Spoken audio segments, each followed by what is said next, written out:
శ్రీ హరి సోదరుడు రచించిన భారతీ నిరుక్తి అంటే వేద దర్శన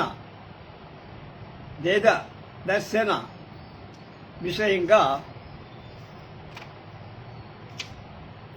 వేద స్వరూప దర్శన భారతీయ నిరుక్తి దానిలో 37వ భాగం 23/8/22 స్వర్ణవర్ణౌమాతృకా స్వరూపిణీం మహేశ్వరీం సర్వమంగళాంబనోజ్ఞ సుమగానభాసురాం లోకశాంతి సంవిధాన సువ్రతాం శివామిడాం భారతీం సరస్వతీ నమామి వేదమాతరం ప్రచోదయంతీం చ ధియః స్వకర్మసు ప్రచోదయంతీం సుధియః పరాత్పరే ప్రబోధయంతీం తమసః పరం మహః ప్రశాన్మహే తామిహ Bharati ప్రభాం.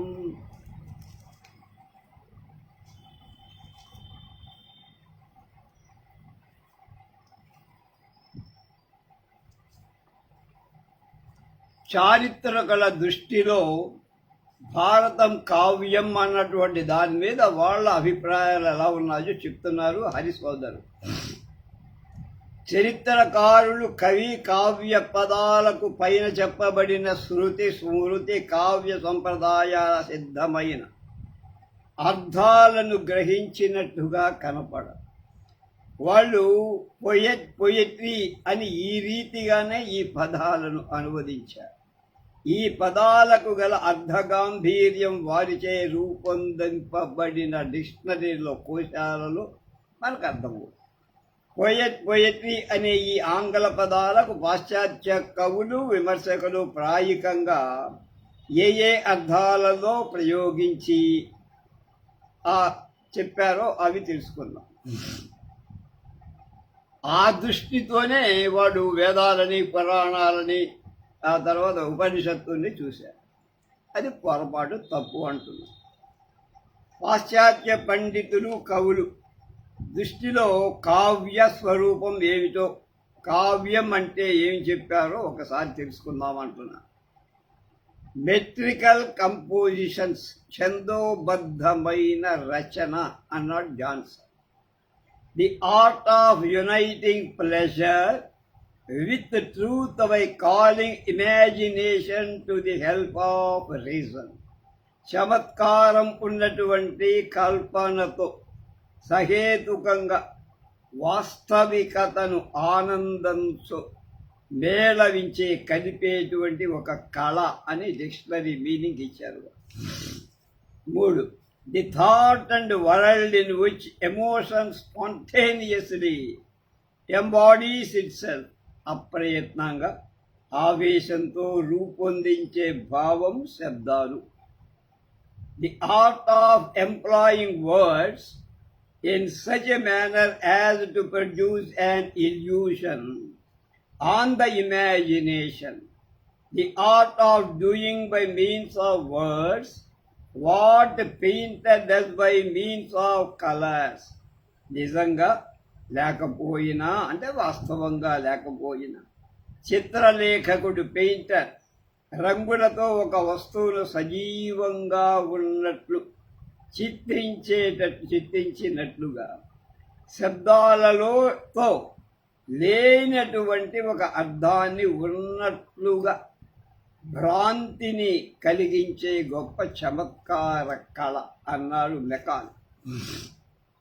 The expression of the imagination అంటే ఊహ అభివ్యక్తి అన్నాడు Shelley. The language of the imagination and the passions, ఊహలను భావోద్రేకాలను ప్రతిబింబింపచేసే భాష అన్నాడు Hazlitt. The antithesis of science having for its immediate object pleasures not truth. కవితకు లక్ష్య సాధనం ఆనందం, వాస్తవికత. కనుక భౌతిక శాస్త్రానికి ఇది విరుద్ధం అన్నాడు కాలరీటి పండితుడు. The most delightful and perfect form of ultimate utterance that human words can reach. మానవుడు శబ్దజాలంతో రూపొందింపగలిగిన ఆహ్లాదకరం సంపూర్ణం అయినటువంటి రచన అన్నాడు మాథ్యూ ఆర్నాల్డ్. మ్యూజికల్ థాట్ లయ సమన్వితం అన్నాడు కార్లైల్ కూడా. The spontaneous overflow of powerful feelings, ఒక్కసారిగా పొంగి పొరలడి ప్రబలమైన ఉదాత్తమైన భావ పరంపరే కవిత్వం అన్నాడు నేచర్ పొయట్ అయిన వర్డ్స్ గారు. కనుక దాదాపుగా అభిప్రాయాలు ప్రతిబింబజేసేటువంటి నిర్వచనాలను ఇంకా చాలా ఉన్నాయి ఇట్లాంటి. ఈ నిర్వచనాలన్నీ తమ తమ అభిరుచులను అనుసరించి వచ్చింది. ఒకే లక్ష్యం ఉద్దేశించి ప్రభుత్వములైనవి కావు. కొందరు ఆనందమే లక్ష్యం అన్నారు, వాస్తవికత కాదన్నారు. కొందరకు ఆనందంతో కూడిన వాస్తవికతే ధ్యేయంగా గోల్గా చెప్పారు. నిజంగా వాస్తవికత ఉండని లేకపోని గిరిగింతలు పెట్టి ఆకర్షించటం కవిత్వం అని కొందరు. పొంగి పొరలే భావ ఆవేశ పరంపరలతో తన్మయీ భావం కొందరు కోరుకున్నారు. ఇలా పరిశీలిస్తే ఈ నిర్వచనాలకు ఒకే లక్ష్యం కనపడదు, లక్ష్యం లేదని కనపడదు. ఇవన్నీ కూడా దాదాపు అలంకార ప్రాధాన్యాన్ని చెప్పే భారతీయ ఆలంకారికుల నిర్వచనాలలో అంతర్భూతాలయ్యి ఉన్నాయి అని చెప్పవచ్చు. సౌందర్యం అలంకారం అని భట్టభానుడి వచనం మనస్సులో గుర్తుపెట్టుకోవాలి. సౌందర్యం అలంకారం అని అర్థం. A thing of beauty is a joy for ever అన్నాడు కీట్స్. కనుక ఇలాంటి పాశ్చాత్య కవుల వచనాలు భట్టభానుడి యొక్క పదస్ఫూర్తికి గుర్తుకు తెస్తుంది. బాహ్య సౌందర్యాన్ని చూసి ప్రభావితమై పొంగి పొరలే ఆవేశంతో మూర్తీభవించే చమత్కార జనకమైన చమత్కారాన్ని పుట్టించే శబ్ద అర్థ సన్నివేశం కావ్య కళగా మొత్తం సమాహారంగా ఒక నిర్వచనం చెప్పచ్చు అది. ఇలాంటి దృష్టితోనే ప్రకృతి దృశ్యాలను చూసి పరవశుడై ఆర్జుననేవాడు రచనలు చేసినారు, అవే వేదాలన్నారు. అది చారిత్రకాల అభిప్రాయం. శృతులలో ఉండే ద్యావా పృథివీ అగ్ని వాయు ఆదిత్యాది వర్ణనలు కేవలం ప్రకృతి దృశ్యాల వర్ణన కాదు. అవి మంత్రాలు, మననశీలాలు. మననం చేసే కొలది అధిభౌతికమైన ఆదిదైవికమైన ఆధ్యాత్మికాది మొదలైన అర్థాలను దర్శింపచేస్తాయి, ప్రబోధి. బాహ్య సౌందర్య వర్ణన ఒక నెపం, అంతర దృష్టిని కలిగిస్తాడు. శివతమ రసాస్వాద రూపమైనటువంటి అజ్ఞానార్థం వైపు దృష్టిని అజ్ఞతార్థం వైపు దృష్టిని వేదయతీతి వేద ఇతరాం వేదయతీతి నివిత్ అని చెప్పింది వేదమే. అంటే అలాంటి సందర్భాల్లో చారిత్ర దృష్టిలో వాళ్ళకి ఏమి ఇందులో తెలియదు, ప్రవేశం లేదు, ఏదో కక్కుర్తిగా చెప్పి.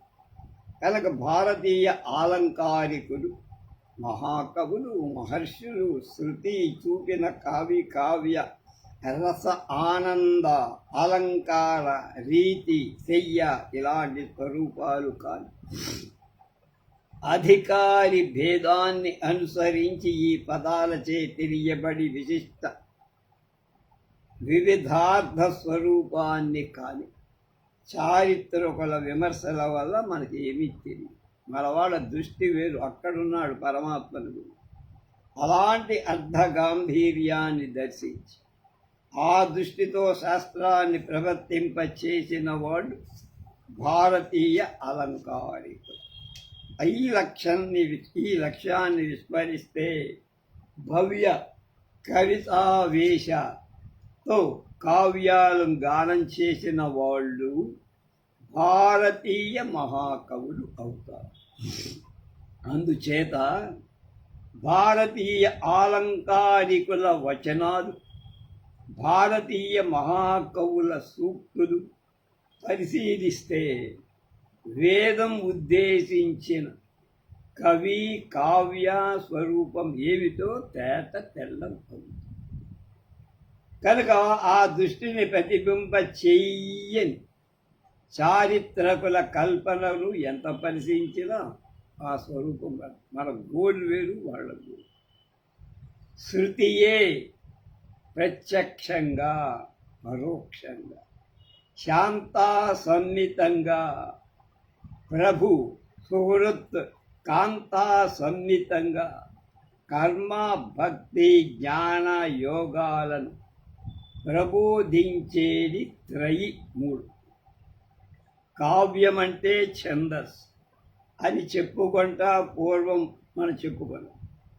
కనుక శృతిలో ఉండే త్రయీ విద్య కావ్య ఛందస్ స్వరూపాల సాకల్యంగా దర్శిస్తే కానీ శృతి స్వరూపాన్ని యథాతథంగా మనం గ్రహించ శక్యం కాదు. భారతి అంటే వేదవాణి. భారతి స్వరూప పరిశీలన చేసి ఈ వేదము యొక్క త్రయీ విద్యా కావ్య స్వరూపం ఇంకా బాగా తేట పడగలదు.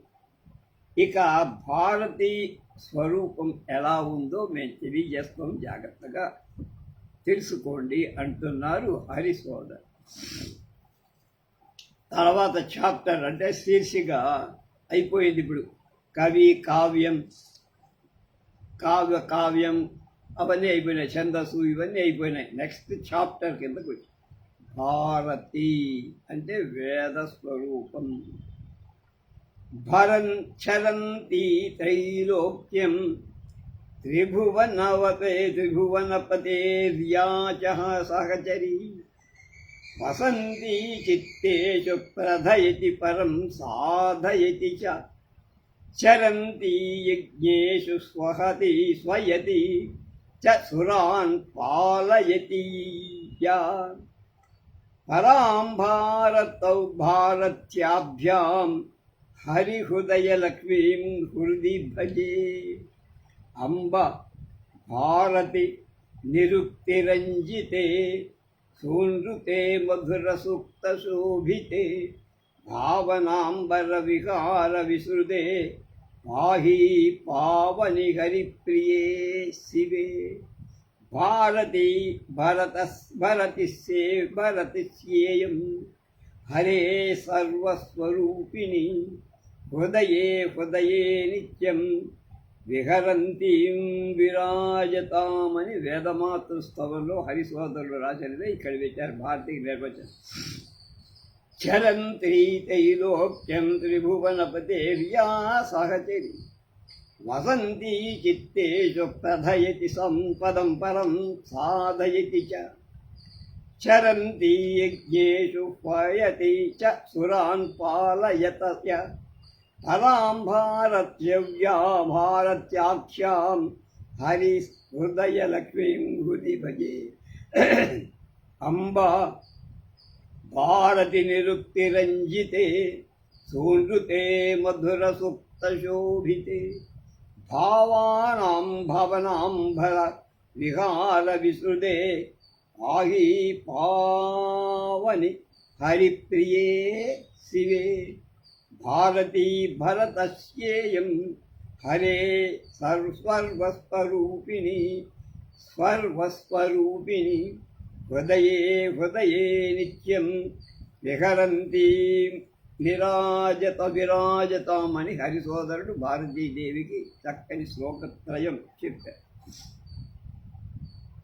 త్రిశ్రో వేదేవ్య భారతి గురించి చెప్తున్నా. ఇక్కడి నుంచి అంత అది వేదవాణి తనను ఆరాధించే వసురుద్ర ఆదిత్య స్వరూపులైన వేద విధులైనటువంటి వేదం బాగా క్షుణ్ణంగా తెలిసినటువంటి అధికారి అవస్థాభేదాలు వాళ్ళ యొక్క స్థాయిని బట్టి ఒకప్పుడు దుహితగా కూతురు, మరొక ఎడల మాత, ఆ తర్వాత స్వయగా అంటే స్వసగా అంటే సోదరిగా, ఇలా 3 రూపాలలో వెలసి ఉపదేశించుస్తూ అదితి అంటే సర్వదేవాత్మకమైనటువంటి అఖండ వాణి లేక శక్తి అయి, చివరికి అమృత నాభి అయి వరలేటువంటి ఇంతవరకు పూర్వం చెప్పుకున్న ఇవన్నీ మనం చెప్పుకున్న అర్థాలే. అలాంటి వేదవాణినే భారతి. కానీ శృతులలో ఒక భారతీ నామమే కాక దీనితో పాటు ఇడా అని, సరస్వతి అని పేర్లు కూడా తరచుగా కనపడుతుంది. ఈ 3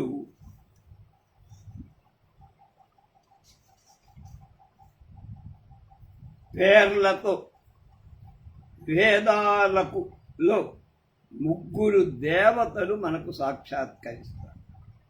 ఈ 3కి నిరంతర సాహచర్యం ఉన్నట్టుగా కనుక వీలే తిస్రో దేవ్య ఋగ్వేదంలో 1వ మండలంలో 13-9, తైత్రీయ బ్రాహ్మణంలో 2-6-14-4 మొదలైనవి వాటిలో వ్యవహరింపబడుతూ యజ్ఞ భూమికి ఆహ్వానింపబడటం శృతులలో అనేక చోట్ల కనిపిస్తుంది.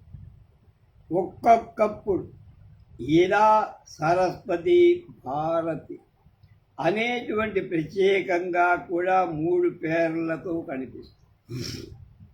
ఇలా లేక సరస్వతి లేక భారతీ అని ఒక్కొక్కసారి ఒక్కొక్క నామమే 3కి వ్యవహరింపబడేట్టుగా కూడా చెప్పి, ఇంకొక చోట మహీ, మాతరహ ఇలాంటి పదాల చేత కూడా కీర్తింపబడి, ఇలా చూస్తే ఈ క్రింది ఆక్షేపాలు ఉత్పన్నాలవుతాయి. అంటే అబ్జెక్షన్స్. ఒకటి ఆక్షేపణం ఏమిటి? ఇలా సరస్వతి, భారతి అని ఈ 3 దేవతలు కదా. అలాంటి చోట భారతి అనే పదం ఒక దేవతావాచకం అవుతుందే కానీ వేదవాచకం ఎలా అవుతుందిరా అని ప్రశ్న అడిగారు. కింద కొన్ని శ్లోకాలు ఉదాహరణ ఇచ్చారు, తర్వాత వెళ్దాం. ఇలా సరస్వతి భారతి అని వాజసనేయ సంహితలో సరస్వతి పాసాదయంతి రియం ధియం న ఇలా దేవి భారతి విశ్వతూర్తి తిస్రో దేవీ ఋగ్వేదం. ఇలా సరస్వతి భారతి మహీ వాజసనేయ సంహితలో తైత్రీయ బ్రాహ్మణం. ఇలా సరస్వతి మహీ ఋగ్వేదంలో 1వ మండలంలో 13-9 మొదలు ఉంటాయి. అలాగే ఆరణ్యక సంహితంలో 5-27, మైత్రేయ సంహితంలో 2-16. భారతీ అని తైత్రీయ బ్రాహ్మణంలో 2-6-17-6. ఇదాభి అని వాజసనేయ సంహితలో 21-14 ఇలా ఉన్నాయి. కనుక ఆక్షేపణలో ఒకటి ఏమిటి?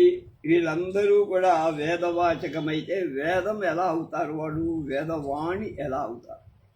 రెండవ అబ్జెక్షన్, భారతీ పదం ఈ దేశం కూడా వర్తిస్తుంది.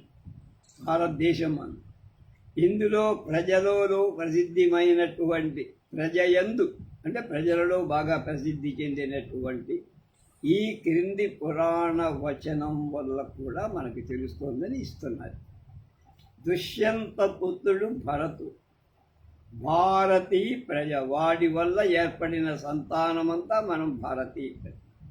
భరతాద్ భారతీ కీర్తి ఏనేదం భారతం కులం అపరే ఏ చ పూర్వే వై భారత ఇది విస్తృత. భారతంలో మొదటి సర్గలోనే మొదటి పర్వంలోనే 74 గురించి 130. దుష్యంతాద్ భరతో యజ్ఞే విద్వాన్ శాకుంతలో నృపః తస్మాద్ భారతవంశస్య విప్రతస్తే మహద్యశః. భారతంలో మొదటి పర్వంలోనే ఆది పర్వంలోనే 94 అధ్యాయంలో 19వ శ్లోకం. చక్రవర్తి తతో యజ్ఞే దుష్యంతాత్ సమితింజయ శకుంతలాయాం భరతో యస్య నామ్నా తు భారత. మత్స్య పురాణంలో 49 అధ్యాయం 11. వృషభపుత్రుడు భరతుడు కనుక భారతవర్షం. అద భగవాన్ వృషభదేవ ఆత్మజానాం కొడుకు. ఆత్మ సమానానాం శతంజనియామాస తేషాం ఖలు మహాయోగి భరతో జ్యేష్ఠ శ్రేష్ఠ గుణ ఆసీత్. ఏనేదం వర్షం భారతమితి యది ఆరభ్య వ్యవధిత. కనుక వాడి పేరుతో భారతదేశం. భాగవతంలో 5వ స్కంధంలో 3-8-9-10 శ్లోక. వృషభా భరతో యజ్ఞే వీరః పుత్ర శతాగ్రజః శోభిషిచ్ఛాద వృషభః పుత్రం ప్రావాచ్యమాస్థితః. కనుక హిమాహ్వం దక్షిణం వర్షం. హిమాహ్వం అంటే హిమవత్ పర్వతానికి దక్షిణం. వర్షం భరతాయ వ్యవేదయత్ తస్మాత్ తద్భారతం వర్షం తస్య నామ్నా విదుర్బుధాః. వాయుపురాణంలో 33వ సర్గలో 52. విష్ణు పురాణంలో 2వ సర్గలో 1వ అధ్యాయం 27-32 శ్లోకాలు ఇందాక చెప్పింది. మనువు భరతు, భారతవర్షం భారతీయుడు. మనువు గురించి ఎలా వచ్చే పేరు. వర్షం యద్భారతం నామ యత్రేమా భారతీ ప్రజా భరణాచ్చ ప్రజానాం వై మనుర్భవత ఉచ్యతే.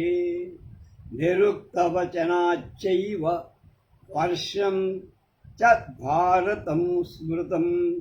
వాయుపురాణంలో 47వ అధ్యాయంలో 76వ శ్లోకం. మత్స్య పురాణంలో 113వ అధ్యాయంలో 5వ శ్లోకం ఇందాక చెప్పి. ఇక లోకమే భారతం. లోకోయం భారతం వర్షం. అమరకోశం చెప్పి. మహర్షి వ్యాస రచితే జంబూద్వీపే చ భారతం. రభ అనేటువంటిదా. వర్షం స్థానం విదుః రాజ్ఞా ఇమం తోకంచ భారతం. భారతి చెప్పారు కవి. వర్షో స్త్రీ భారతాదౌ చ జంబూద్వీపాబ్ద వృష్టిమా అని అమరసుధలో ఉంది. అత ఏవ సామాన్య విశేషభావాత్ జంబూద్వీపే తదేకదేశే చ భారత ప్రయోగః ప్రకరణాదభిస్తు తదగవగమః. ముకుటంలో ఉంది, అమరా ధాటి టిప్పణిలో. కనుక పై పురాణాల వాక్యాలను బట్టి దుష్యంత పుత్రుడు భరతుడి వలన, లేకపోతే ఇంకొక వృషభపుత్రుడైన భరతుడి వలన, ఇంకొక చోట భరతుడనే మనువు వలన భారతవర్షం అనే పేరు ఈ దేశానికి వచ్చింది. ప్రజలకు భారతీ ప్రజ అని ప్రసిద్ధిగా పేరు వచ్చింది. అంతేకాదు లోకంలో అంతటికి భారతవర్షం అనే ప్రసిద్ధిగా ఉంది. అందరూ భారతవర్షం. భారవి యొక్క వచనాల వల్ల కూడా అలాగే జంబూద్వీపే భరతవర్షం అని కొన్ని శ్లోకాలు చెప్తారు. మొత్తం మీద భరత, భారత, భరతి, భారతి పదాలు లోకవాచకాలు అయితే అవాచకాలుగాను, ఈ దేశ నామాలుగాను, లేక అందులో ఉండే ప్రజల యొక్క పేర్లుగాను ప్రసిద్ధమై ఉండటం కష్టంగా. అలాంటి చోట్ల ఈ భారతీ పదానికి వేదం అని ఎలా చెప్తావయ్యా? అది ప్రశ్న. ఆ ప్రశ్న వాళ్ళే వేసుకొని మనకి చెప్పు. భారతదేశము, భారతీ ప్రజ అనే ప్రసిద్ధికి పై వచనాలలో ఒకటి ప్రమాణం అయితే మిగిలినవి అప్రమాణాలు. ఇందులో ఏదో ఒకదానికే మనం టిక్కు కొట్టే రైట్, మిగతావి అప్రమాణాలుగా భావించాలిగా.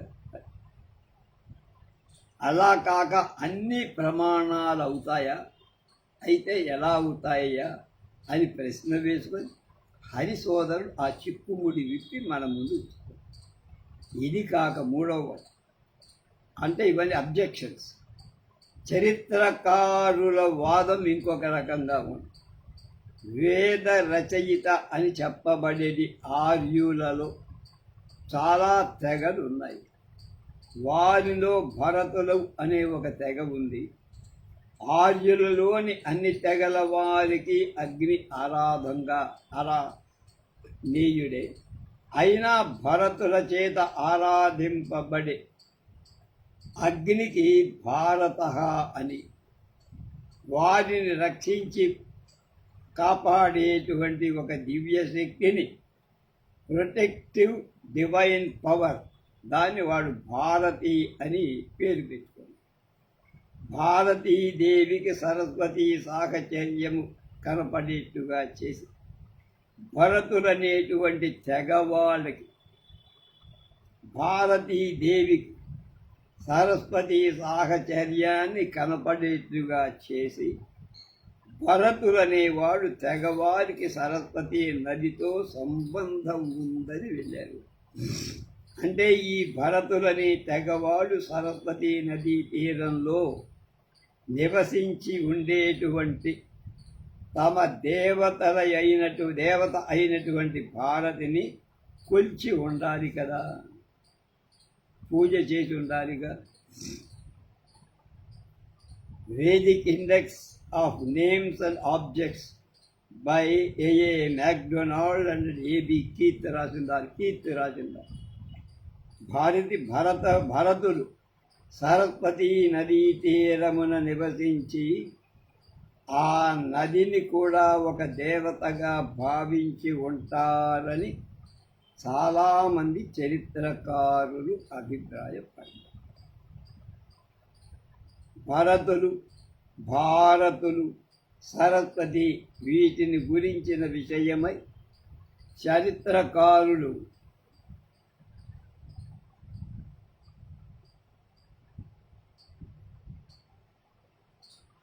వాళ్ళలో మత భేదాలు, అభిప్రాయ భేదాలు చాలా వచ్చాయి. ఏమైనా ఈ చారిత్రకుల వాదనాన్ని బట్టి భారతీ పదం వేదవాచకం కాదు అని వాడు చెప్పేసేస్తాను స్పష్టంగా. అయినప్పుడు వేదవాణి మనం ఏం చెప్తున్నాం? భారతి అంటున్నాం కదా, ఎలా సమర్థిస్తారయ్యా అంటే, కనుక భారతీ స్వరూపం తేటపడటానికి పై విషయాలన్నీ ముందు ఒకసారి ఏమేమి మనకు అడ్డంగా వస్తాయి అవి తెలుసుకుంటే వాడు దాటుకొని చెప్పకుండా వాళ్ళు సాటిస్ఫై చేస్తూ మనల్ని భారతీ పదాలు చారిత్రకుల కల్పన అసామంజస్యం. దానికి ఆన్సర్ చెప్తున్నా. భరతులని ఒక తెగవారి చేత ఆరాధింపబడటం చేసి అగ్నికి భరతుడని, ఆ తెగవాడిని రక్షించే ఒక దివ్య శక్తికి వాళ్ళని అనుసరించి ఉంటుంది కనుక ఆమె భారతి అని ప్రసిద్ధి చెందిందని వాళ్ళ వాదం. ఊహ, శృతి ప్రసిద్ధం కాదు, వేదంలో ఎక్కడా చెప్పదు.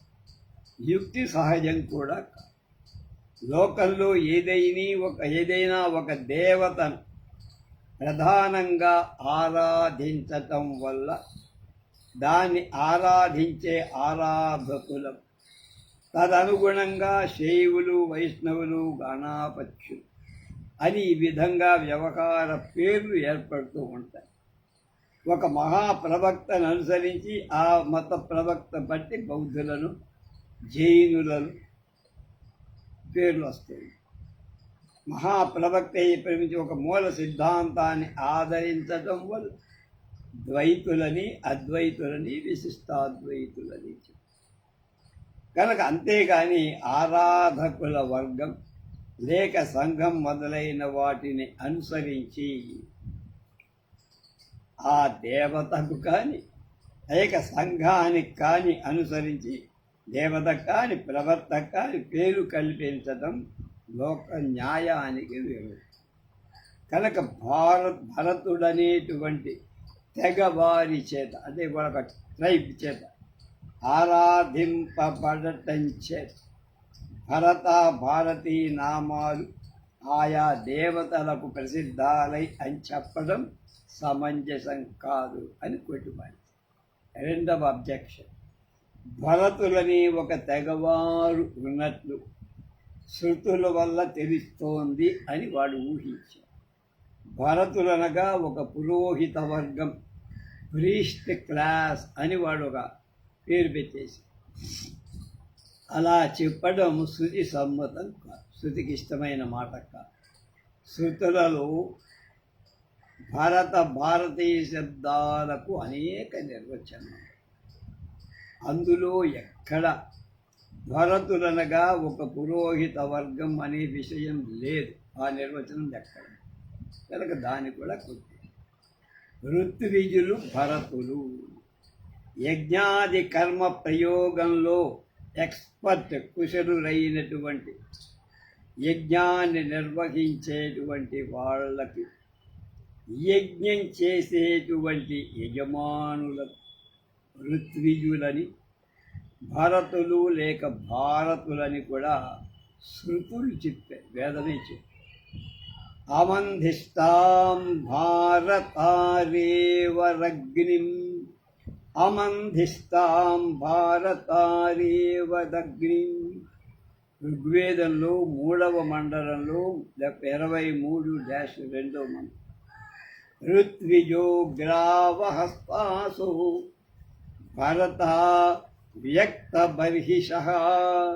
మాధవీయ ఋగ్వేదానికి అనుక్రమణికగా రాసింది. భరతా యజ్ఞద్వారేణ ఉరూన్ సంభరంతి.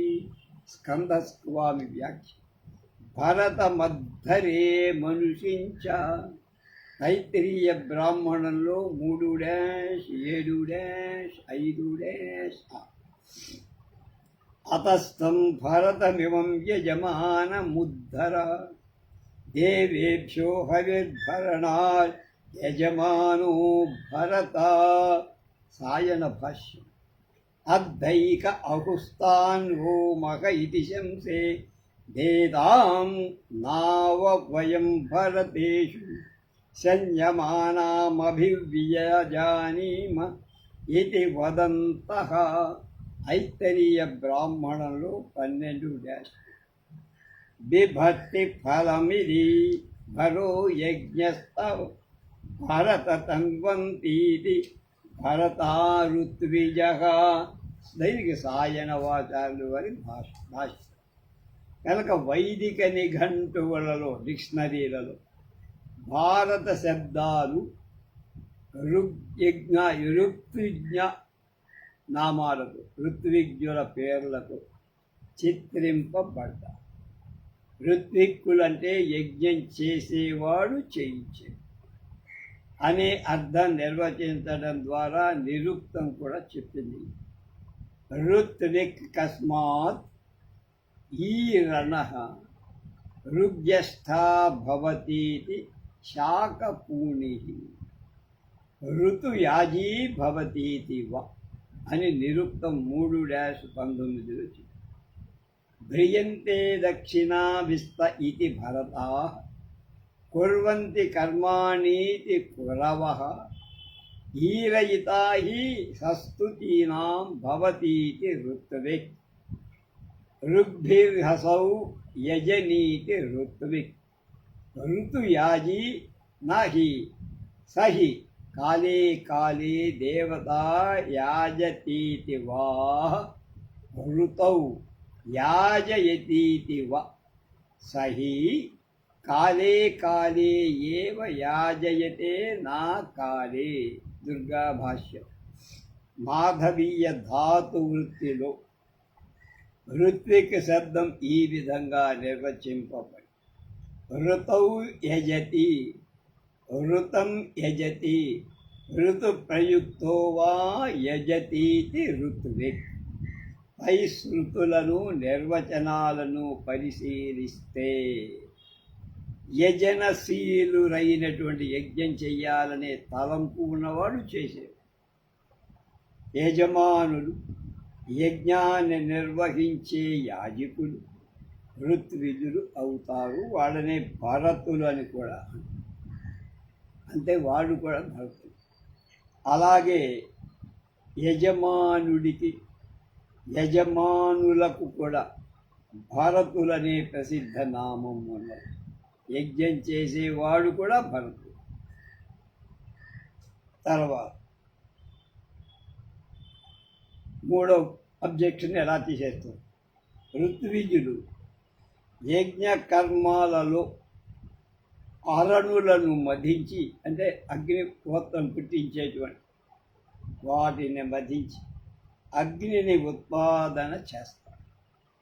అందుచేత అలాంటి అగ్ని వీళ్ళకి పుత్రస్థానం తాము పుట్టించారుగా, అందుకనక పుట్టించిన వాడు పుత్రస్థానీయుడవుతాడు. అగ్ని వీళ్ళకి పుత్ర సమానుడు. మదన హవిధానాదులచే భరతులకు సంబంధించిన వాడు కను అగ్ని కూడా భారతుడవుతాడు. భరతుడు యజ్ఞం చేసేవాడు, చేయించేవాడు. వాడు పుట్టించేవాడు భారతుడు.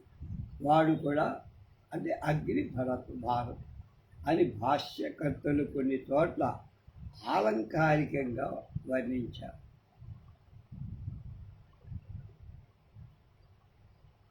భరతారుత్విజః తేషాం సంబంధీ భారతః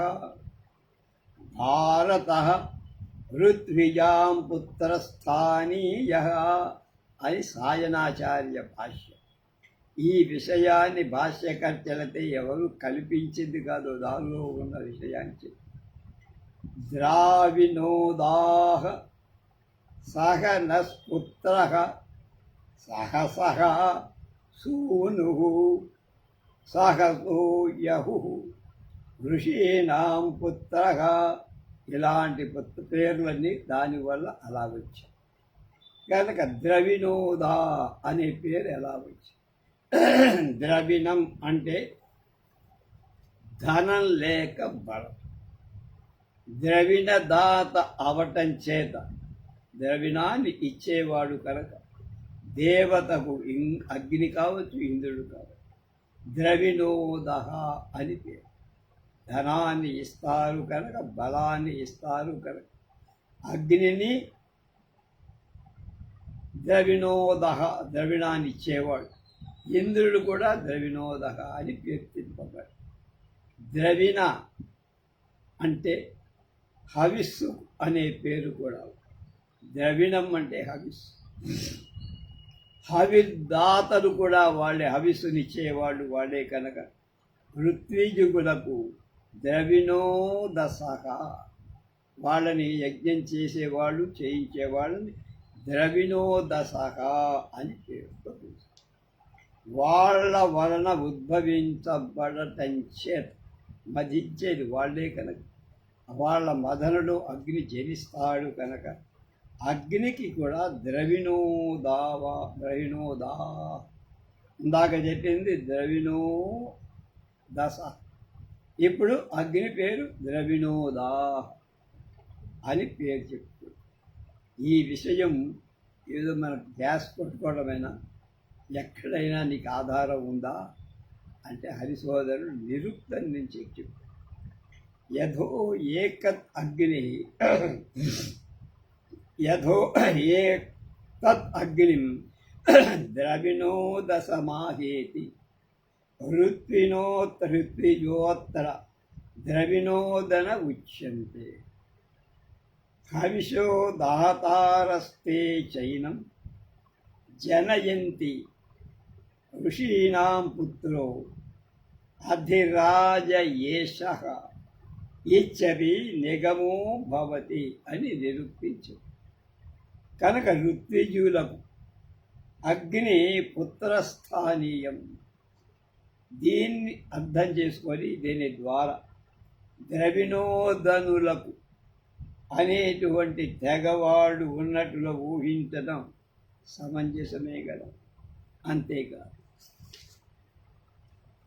ఋషీణాం పుత్రః ఋత్విజః వేదవిదః ఋషయః తైరుత్పాదితాత్ తేషాం పుత్రవత్ పుత్రా. మహీధర భాష్యం వాజసనేయ సంహిత. ఋషీణాం పుత్రః మంత్రేణోత్పద్యమానత్వాత్ అని సాయనాచార్య భాష్యం. ఋషీణాం మంత్రాణాం ఋత్విజాం వా పుత్రః తైరుత్పాదితత్వాత్ సాయన భాష్యం. ఋషులంటే మంత్రాలరా లేక మంత్ర విధులైన ఋత్విజులు కనుక ఋషులంటే మంత్ర, ఋషులంటే ఋత్విజులు. అలాంటి ఋషుల చేత మధింపబడి బయటపడేటువంటి అగ్ని ఋషిపుత్రుడు అని చెప్పబడింది. మదించారు కనుక అందులోంచి వచ్చే కొడుకు లాంటి వాడు కనుక అది అగ్నే కాదు, మంత్రముల చేత అభిసంస్కారం చేయబడేటువంటి రాజు కూడా. ఋషీణాం పుత్రః అని శృతి వేదం చెప్పింది. తర్వాత సాహసపుత్రః ఎలా అంటారు? వేద విధులైనటువంటి ఋత్విక్కులు బలం కొలది ఆరణాన్ని మదించినప్పుడు అగ్ని ఏర్పడుతుంది.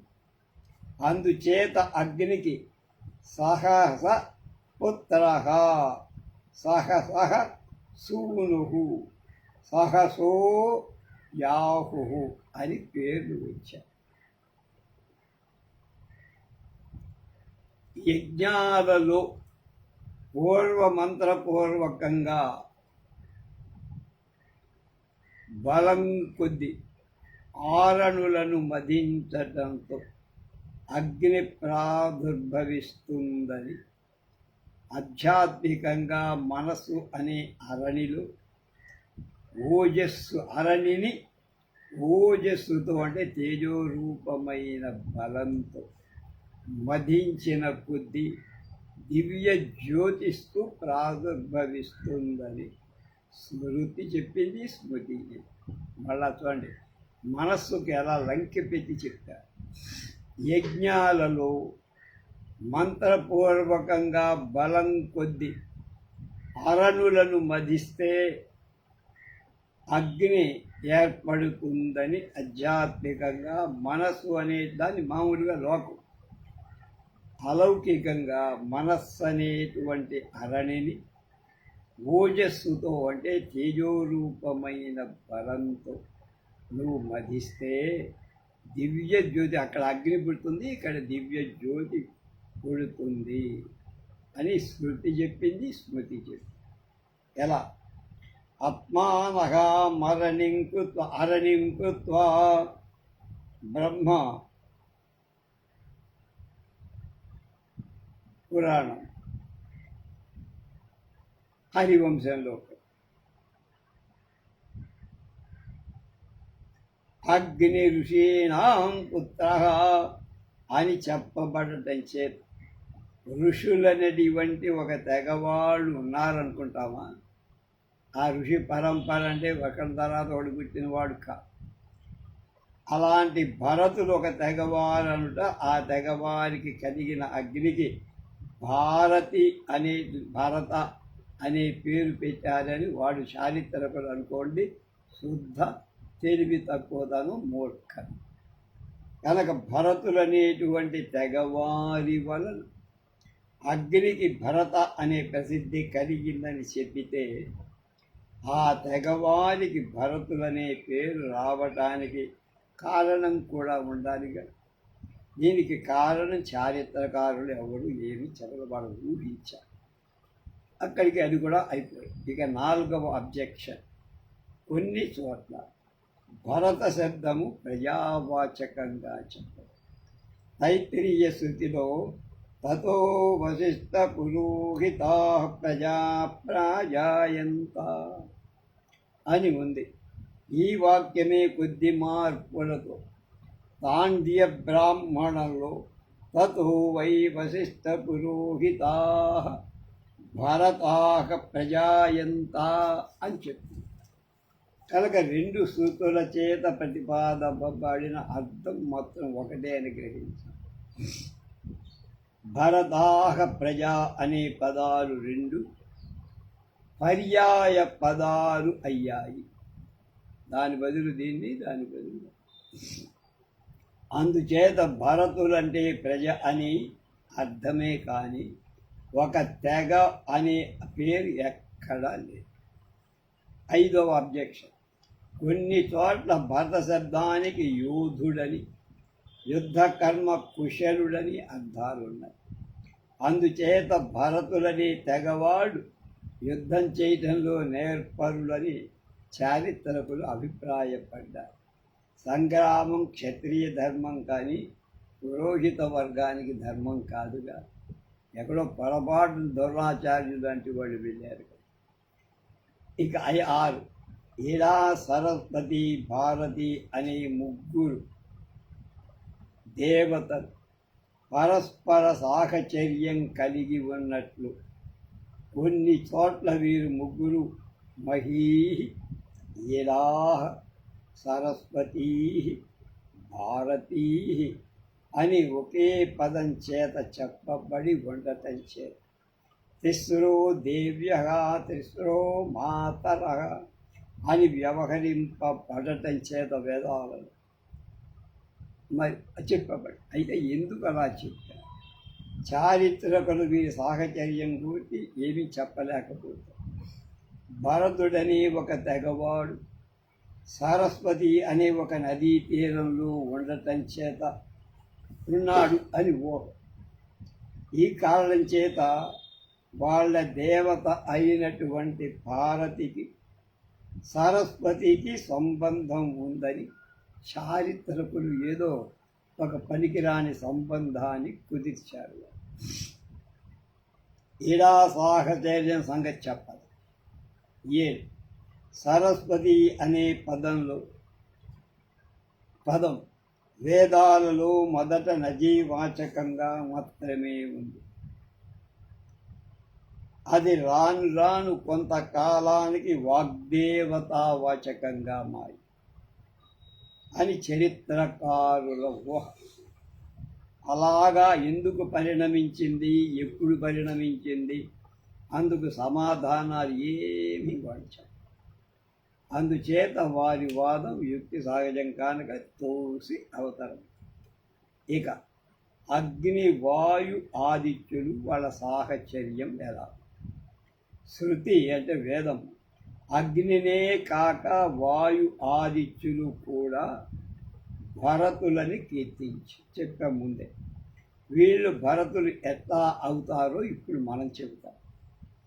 ఇలా సరస్వతి, భారతి అనే ముగ్గురు దేవతలు అగ్ని, వాయు, ఆదిత్యులతో నిరంతర సాహచర్యం కలిగి ఉంటారు.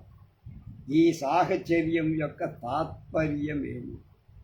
వీళ్ళు ముగ్గురు పరస్పర చర్య సాహచర్యం కలదా అనటంలో వీరిలో ఎవరిని గూర్చి తెలియాలి అంటే ఒకళ్ళనే కాదు, ముగ్గురి గురించి తెలుసు. అగ్ని, వాయు, ఆదిత్య దేవతా స్వరూప సాహచర్యం ముందు మనం తెలుసుకోవాలి. అగ్ని, వాయు, ఆదిత్యులు ప్రత్యక్షంగా కనిపించే భౌతిక రూపంతోనే కాదు, విలక్షణమైన దేవతా స్వరూపాలతో కూడా వాడు ఉంటారు.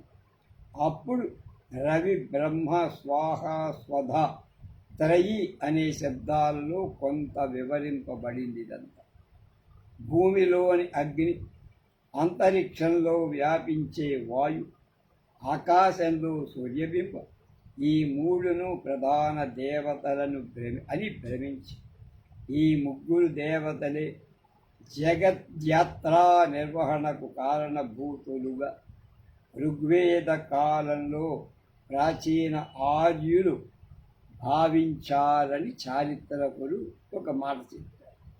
ఈ వాదంలో సామంజస్యం లే.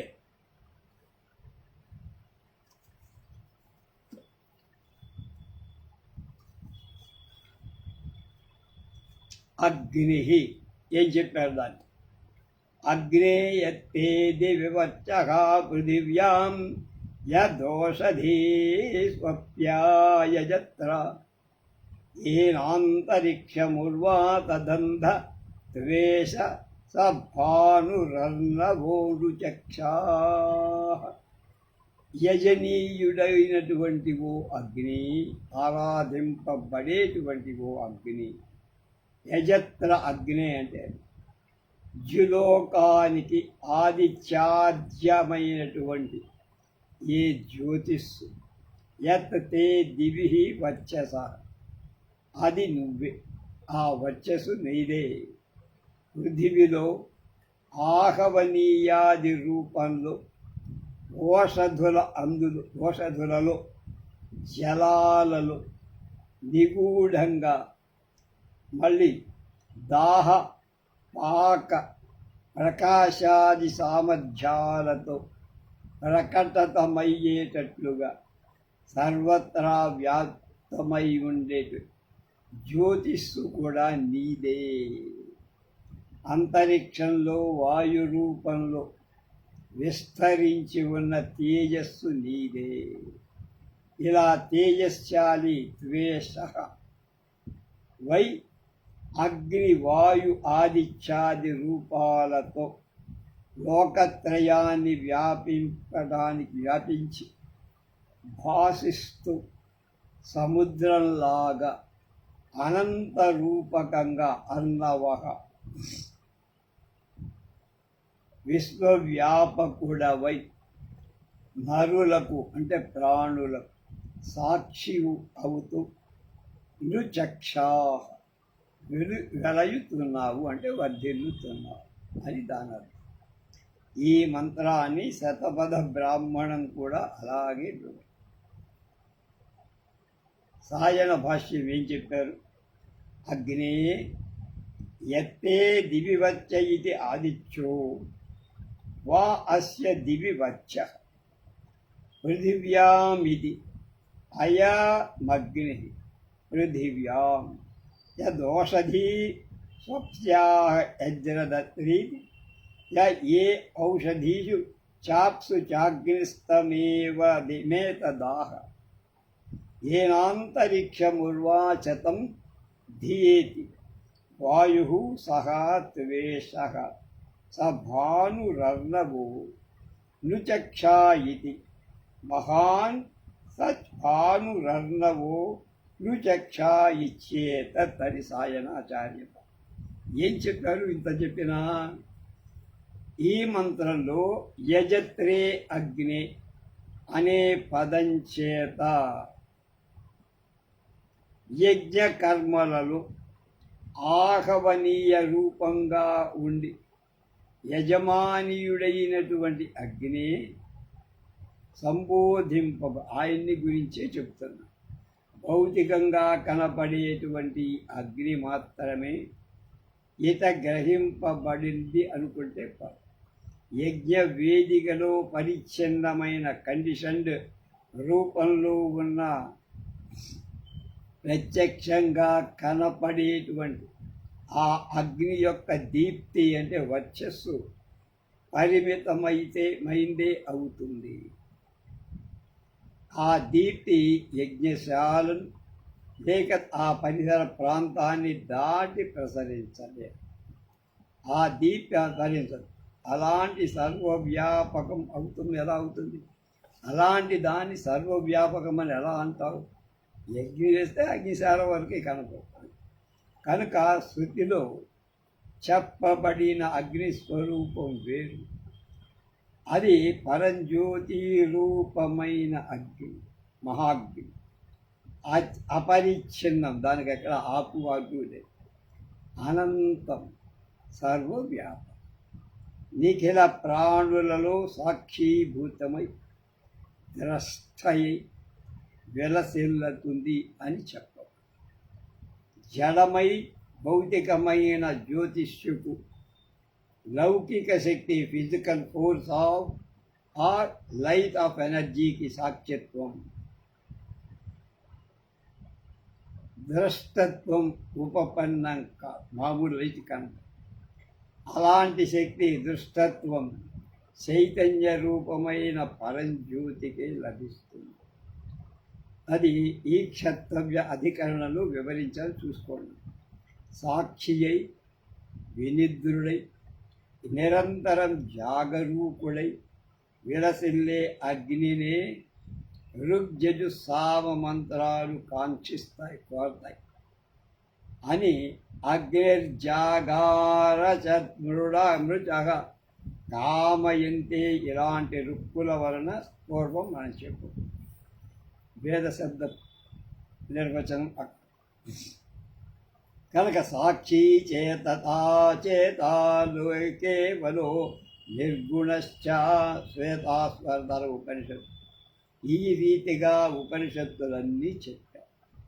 ఆ పరంజ్యోతి యొక్క జ్యోతిషు చేతనే అగ్ని, వాయు, ఆదిత్యాదులు, పృథివ్యాది పంచమహాభూతాలు అన్నీ వెలుగు పొందుతూ ఉంటాయి అని ఆ రుక్కు అర్థం. అలా చెబితే తమేవ భాంతమనుభాతి సర్వం తస్య భాస సర్వమిదం విభాతి అని కఠోపనిషత్తులో, ముండక శ్వేతోపనిషత్తుల్లో కూడా చెప్పబడ్డారు.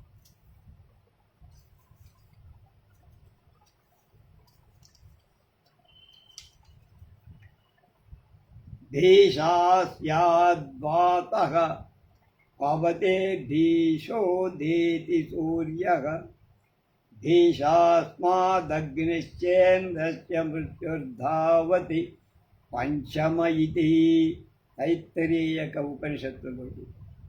ఈ రైతిగా ప్రతిపాదించబడిన ఉపనిషత్ అర్థమే పై రుక్కులో లుప్తమై, క్లప్తమై అంటే క్లుప్తమై ఉన్నది చెప్పు. అలా అర్థాన్ని గ్రహిస్తే అగ్ని, వాయు, ఇంద్ర, సూర్య ఆది పదాలన్నీ ప్రకరణాన్ని అనుసరించి ఆయా దేవతా వాచకాలు అవుతూనే పరంజ్యోతి రూపమైన మహాతత్వాన్ని కూడా చెబుతున్నాయి అనే సంప్రదాయం మనకి. అది అల్టిమేట్ గుడ్ పరమేశ్వర. అది యజ్ఞంగా ఆహవనీయాది చేతాగ్నుడు. కనుక అగ్ని అంటే ఏం చెప్తున్నారు సంక్షిప్తం. అధియజ్ఞంగా ఆహవనీయ ఆది త్రేతాగ్నులకు అగ్ని. అధిదైవికంగా పృథివీ అంతరిక్ష ద్యులోకాలలో ఉండేటువంటి అగ్ని, వాయు, ఆదిత్యాత్మకమైన మూడు అగ్నులు త్రేతాగ్నులు. యజ్ఞంలో ఆహవనీయమైన త్రేతాగ్నులు ఆదిదైవికత రూపంలో పృథివీ అంతరిక్ష ద్యులోకాలనేటువంటి అగ్నివాయుయ ఆత్మాకమైన త్రేతాగ్నులు. అగ్ని అంటే 3 ఆధ్యాత్మికంగా శరీరాంతర్గతంలో ఉన్నటువంటి అగ్ని. ఈ అగ్ని లేకపోతే శరీరం చల్లబడి అయిపోతుంది. 4 పృథివిలో, ఓషధులలో, జలంలో ప్రకటంగాను నిగూఢంగా కనపడి కనపడకుండా వ్యాప్తమై ఉండే ఏ తేజస్సు ఉందో అది కూడా అగ్ని. 5 ప్రాణులలో సాక్షీభూతంగా వెలుపొందుతూ ఉన్నటువంటి పరంజ్యోతి. అగ్ని పదము యొక్క సామర్థ్యం అంత గొప్పది. ఇలాంటి సంప్రదాయాన్ని వివరిస్తూ మంత్రాలు ఎన్నో ఋగ్వేదంలో ఉన్నాయి. అగ్ని రశ్మి జన్మనా జాత వేద, ఇలాంటి ఋక్కులు ఇలాంటి అర్థాన్ని బోధిస్తుంది. కనుక వేద, ఋషి, బ్రహ్మాది శబ్దాల్లో వివరించడం జరిగింది వీటన్నిటినీ గురించి. ఇప్పుడు అగ్ని గురించి చెప్పుకున్నాం పంచభూతాల్లో. రెండవది వాయువుని గురించి రేపు తెలుసుకుందాం. స్వస్తి.